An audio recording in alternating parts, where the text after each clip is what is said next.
ಒಂದು ಏನೋ ಒಂದು ಒಳ್ಳೆಯ ಒಂದು ಡೆವಲಪ್ಮೆಂಟ್ ಈಗ ಏನು ಮಂಡ್ಯದಲ್ಲಿ ಕಾರ್ಖಾನೆ ತರಲಿಲ್ಲ ಅಂತ ಹೇಳ್ತಾ ಇದ್ರು. ನಾನು ರಾಜ್ಯ ಸರ್ಕಾರಕ್ಕೆ ನಮ್ಮ ಇಲಾಖೆಯಿಂದ ಪತ್ರ ಬರೆದ ಮೇಲೆ ಬಜೆಟ್ನಲ್ಲೂ 100 ಎಕರೆ ಲ್ಯಾಂಡ್ ಕೊಡ್ತೀವಿ ಅಂತಕ್ಕಂಥದ್ದನ್ನು ಹೇಳಿದ್ದಾರೆ, ಘೋಷಣೆನೂ ಮಾಡಿದ್ದಾರೆ.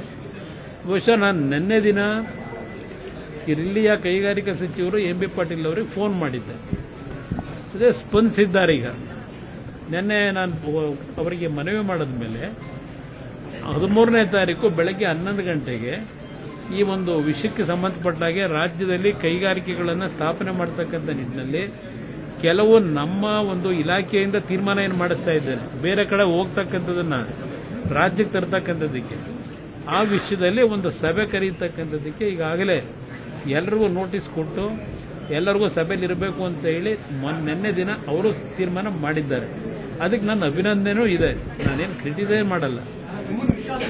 ವಿಶ್ವಾಸಕ್ಕೆ ತಗೊಂಡ್ರೆ ಇನ್ನೂ ಹಲವಾರು ರೀತಿಯಲ್ಲಿ ಕೇಂದ್ರ ಸರ್ಕಾರದಿಂದ ಯೋಜನೆಗಳನ್ನು ತರ್ತಕ್ಕಂಥದ್ದು.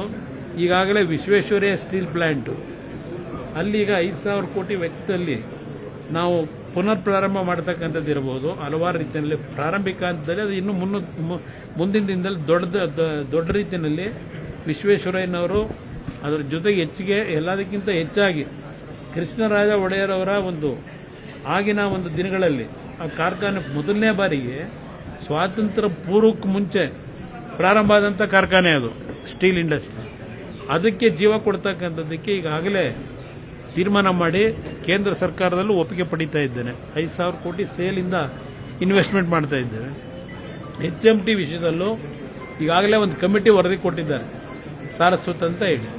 ಆ ವರದಿಯ ಆಧಾರದ ಮೇಲೆ ಬೆಂಗಳೂರು ನಗರದಲ್ಲಿ ಇರ್ತಕ್ಕಂಥ HMT, ನಮ್ಮ ಕಾಲಮಸೂರಿ ಅಂತೇಳಿ ಕೇರಳದಲ್ಲಿ ಇರ್ತಕ್ಕಂಥ HMT ಬ್ರಾಂಚು, ಹೈದರಾಬಾದ್ನ HMT ಬ್ರಾಂಚು, ಅಜ್ಮೀರ್ನ HMT ಬ್ರಾಂಚು ಉತ್ತರ ಪ್ರದೇಶದಲ್ಲಿ, ಇದು ಎಲ್ಲದಕ್ಕೂ ಪುನಶ್ಚೇತನಗೊಳಿಸ್ತಕ್ಕಂಥ ಯೋಜನೆಗಳು ಪ್ರಾರಂಭ ಆಗ್ತಾ ಇದೆ. ಅದೆಲ್ಲದಕ್ಕಿಂತ ಹೆಚ್ಚಾಗಿ ಟೆಸ್ಟಿಂಗ್ ಇಂಡಸ್ಟ್ರಿ ಏರಾಯಿಂದ ಏನು ಮಾಡ್ತಾ ಇದ್ದೇವೆ, ಅದು ಮುಂದಿನ ದಿನಗಳಲ್ಲಿ ಒಂದು ದೊಡ್ಡ ಟೌನ್ಶಿಪ್ ನಾವು ಇಲ್ಲೇ ಮಾಡಿದ್ರು. ಇವತ್ತು ಪೂನಾದಲ್ಲಿ ಏನಿದೆ ಆ ಒಂದು ಇಂಡಸ್ಟ್ರಿಗಳು ಬೆಳೆದಿದೆ, ಆ ರೀತಿ ಬೆಳೆಸ್ತಕ್ಕಂಥ ವಾತಾವರಣ ಒಂದು ವೇದಿಕೆ ಸಿದ್ಧ ಮಾಡತಕ್ಕಂಥಕ್ಕೆ ಹೊರಟಿದ್ದೇನೆ. ಎಂ ಬಿ ಪಾಟೀಲರು ಆ ಹಿನ್ನೆಲೆಯಲ್ಲೇ ನಾಡಿದ್ದು ಸಭೆ ಕರೆಯೋದಕ್ಕೆ ಒಪ್ಪಿಗೆ ಕೊಟ್ಟಿದ್ದಾರೆ, ಕರೀತಾ ಇದ್ದಾರೆ. ಬಹುಶಃ ಒಳ್ಳೆಯ ಒಂದು ಡೆವಲಪ್ಮೆಂಟ್ ಪ್ರಾರಂಭ ಆಗುತ್ತೆ.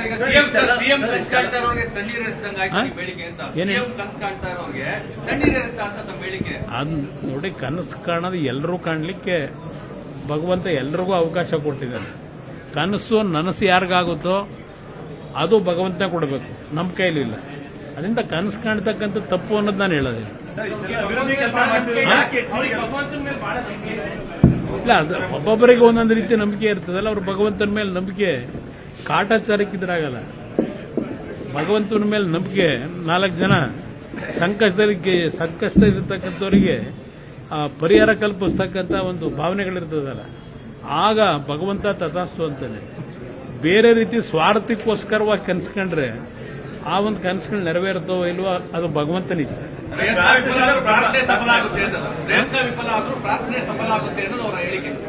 ಅದೆಲ್ಲ ಅವ್ರ ಬಾಯಲ್ಲಿ ಹೇಳೋದಷ್ಟು ಸುಲಭ ಇಲ್ಲ ಬ್ರದರ್, ಅವೆಲ್ಲ ಬನ್ನಿ. ನಿರ್ಭೀತ, ನಿಷ್ಪಕ್ಷಪಾತ, ವಿಶ್ವಾಸಾರ್ಹ ಸುದ್ದಿಗಳಿಗೆ ಮತ್ತೊಂದು ಹೆಸರಾಗಿರುವಂತ ನ್ಯೂಸ್ 18 ಕನ್ನಡ ಈಗ ಆಪ್ನಲ್ಲೂ ಲಭ್ಯವಿದೆ.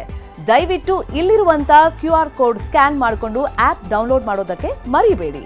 ನಿಮ್ಮ ಬೆಂಬಲ ಹೀಗೆ ಸದಾ ನಮ್ಮೊಂದಿಗಿರಲಿ. ಧನ್ಯವಾದ.